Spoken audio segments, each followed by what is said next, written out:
Hey guys, welcome back to the house. So listen, Beyonce's Renaissance album, 7th solo studio album, Renaissance, dropped last night at midnight in Hunty. I think I have been inducted back into the Beehive after being excommunicated because I did not like Lemonade.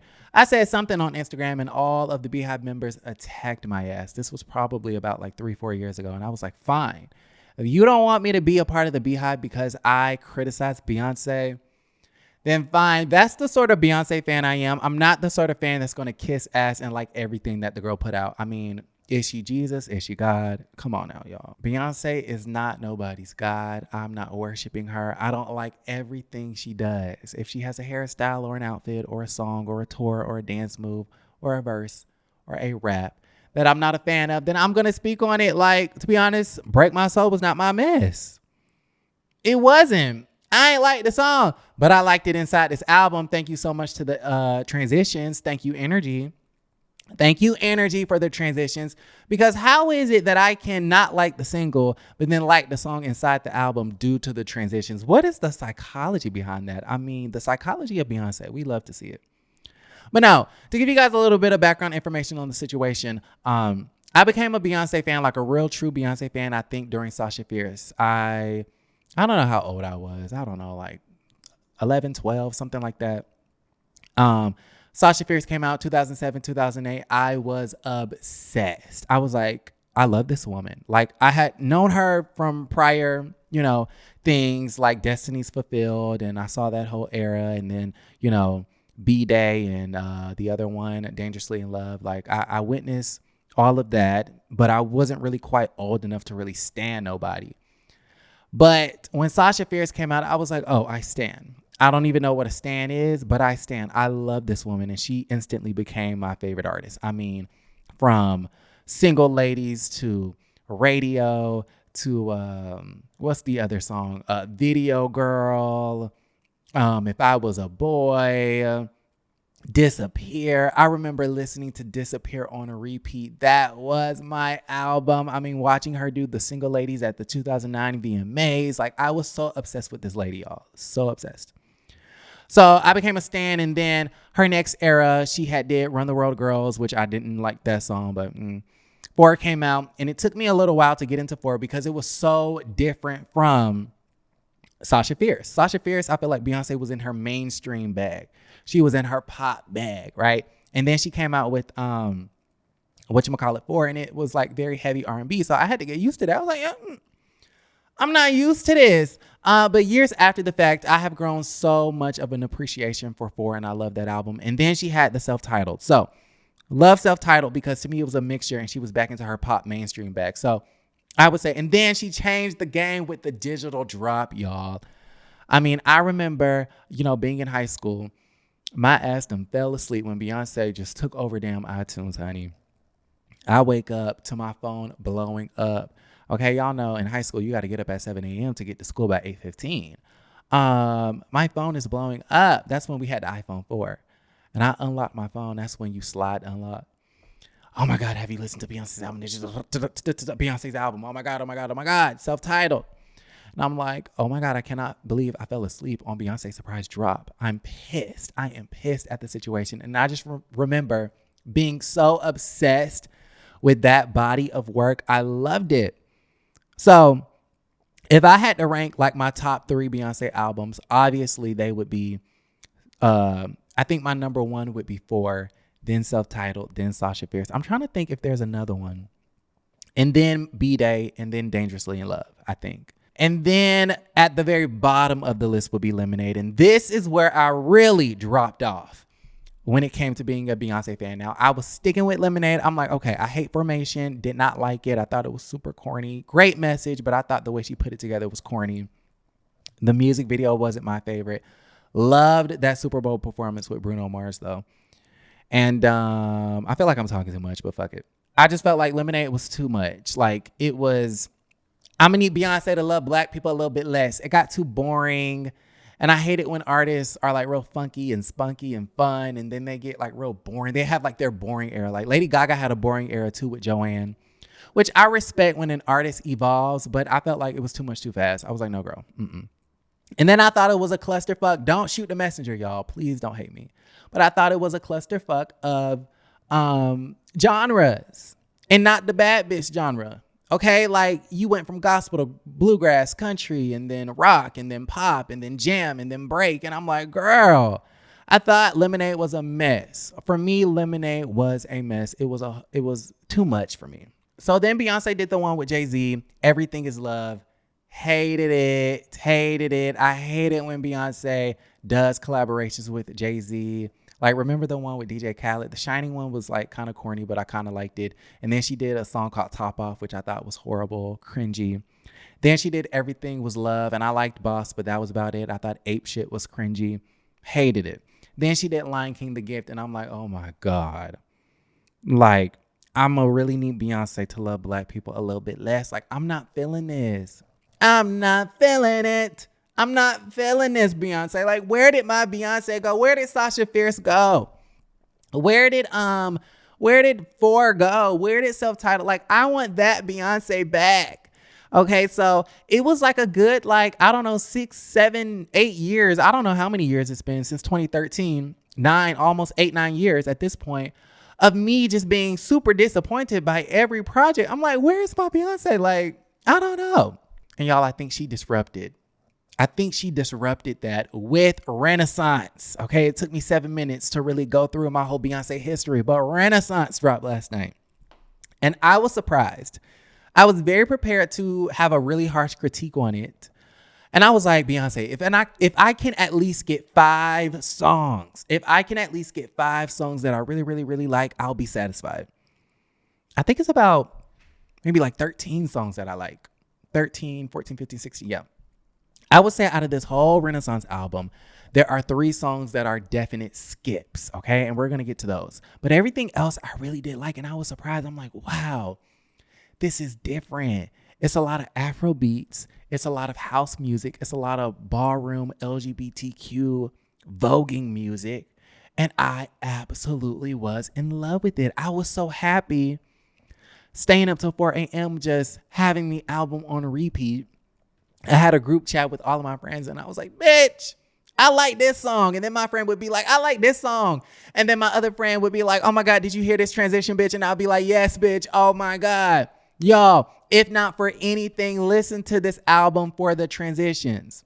I think I already said this, but how in the hell do I like Break My Soul better now than I did as a single? It's because of the damn transitions. It reminded me a lot of The Weeknd's Don FM. If you've listened to Don FM, then you would understand, like, the way he transitions his song is so seamless and smooth and it's so, like, perfect. Alina Baraz did this on her Moongate album. I don't know if you guys know who that is. She did the same sort of transitions where the song goes into the next song in a very seamless way, and it's very beautiful and it's so sonically pleasing to the ear. I love this album just for that, for those moments. But like I said, even though majority of the album I did like, there were 3 skips. And so the album starts off with this song called I'm That Girl. And I'm sorry to this man, I'm sorry to this woman, but that's a definite skip.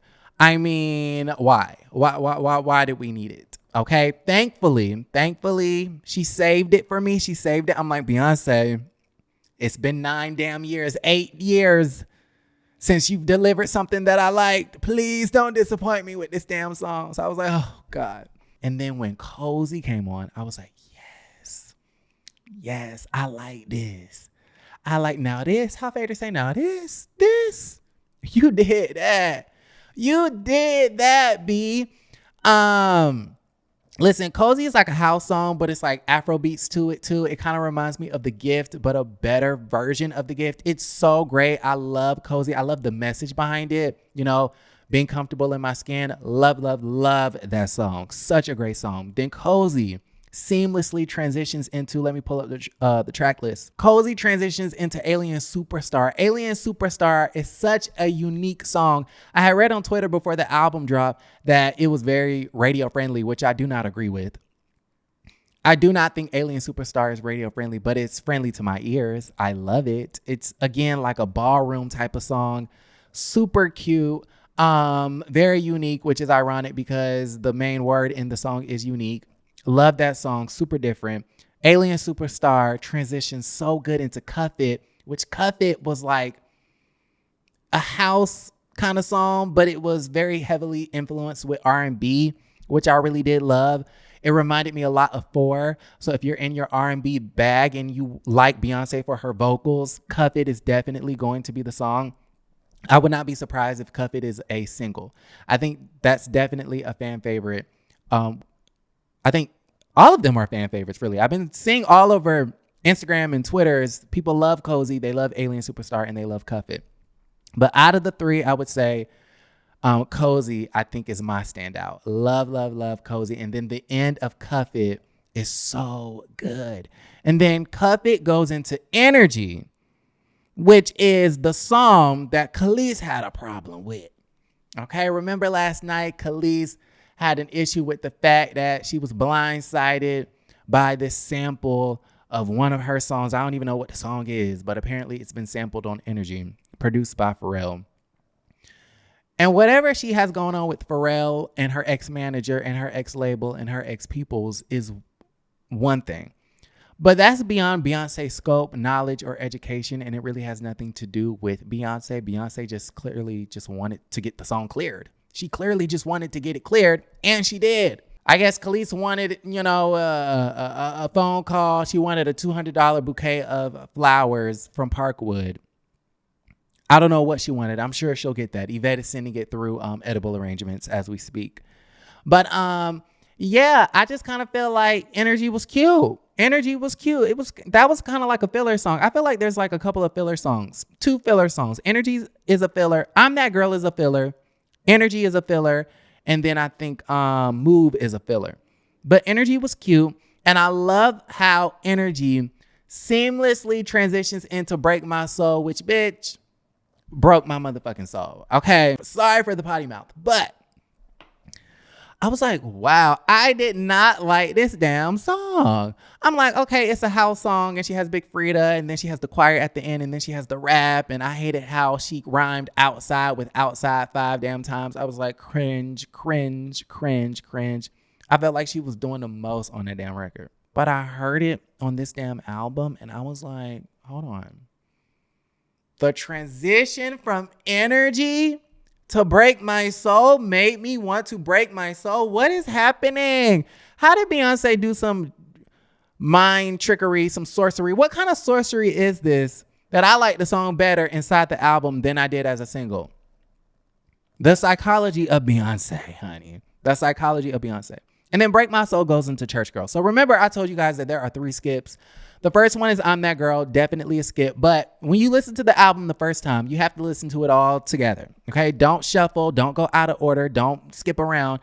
Listen to the album the first time all together once, and then you can go and pick and choose which ones you want to hear. Okay. Now, when you get to the point where you picking and choosing, I'm That Girl is a skip. Church Girl for me is a skip. And I think Church Girl might be the most popular one on social media right now, but it's so cringy. I think one of the lines is drop it like a thotty, drop it like a thotty. And I'm like, Beyonce, stop. Apparently it's a Clark sister sample written by Twinkie, I think, performed by Dorinda or something like that. And I think Twinkie went on to Twitter and basically said, oh my God, bless the Lord that Beyonce used my song. And I'm like, did Twinkie, Clark, Dorinda Clark, whoever, did she actually listen to this song about the church girls twerking in the club? I'm very confused. But I ain't like that song. It was like house, ballroom, Vogue, hip hop, R&B, all mixed into one.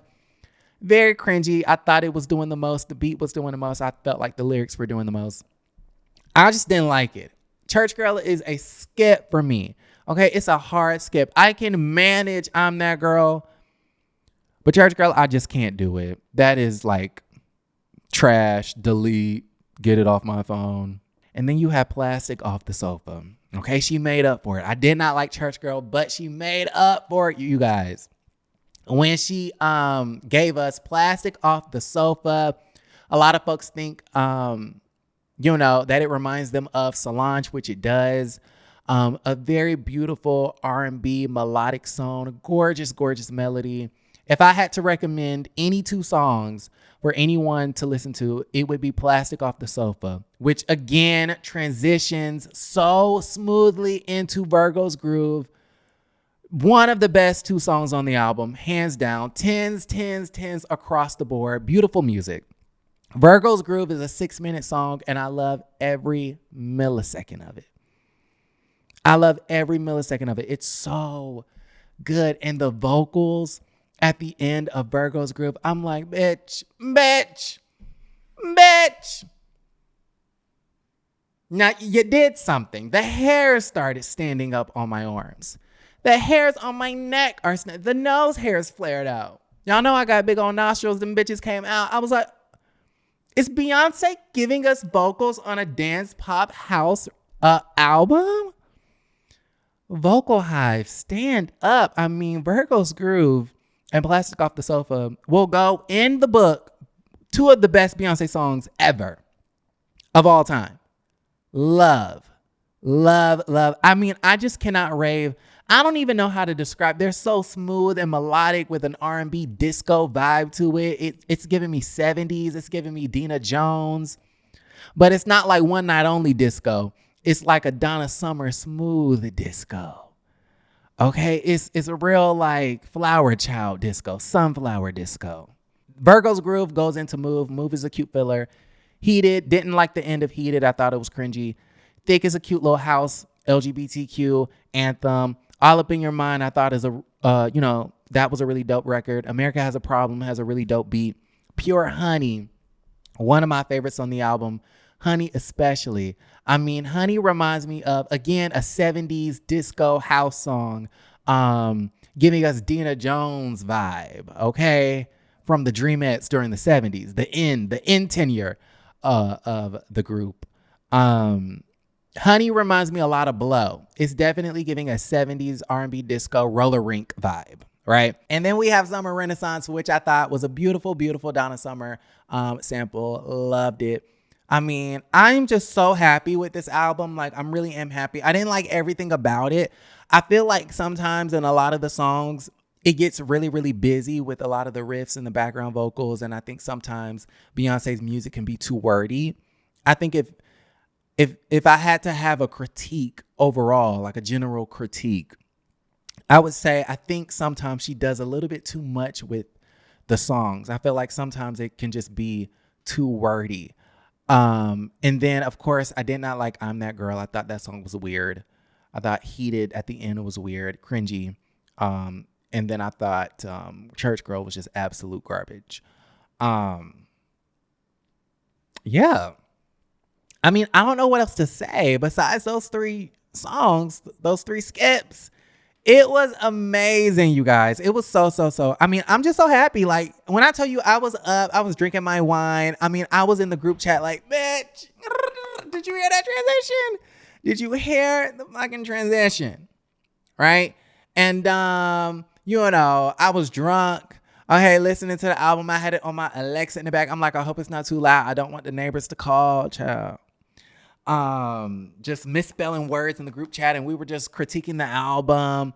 If I had to rate it out of 10, I can't rate nothing out of 5, you guys. I feel like 5 is not a good, it's not enough for the spectrum. If I had to rank it out of 10, I would give it an 8.5 out of 10. This is Beyonce's best musical project since Self-Titled, hands down. So y'all gotta let me know how y'all feel about the situation. Like the video, subscribe to the channel, and don't forget to create a great day.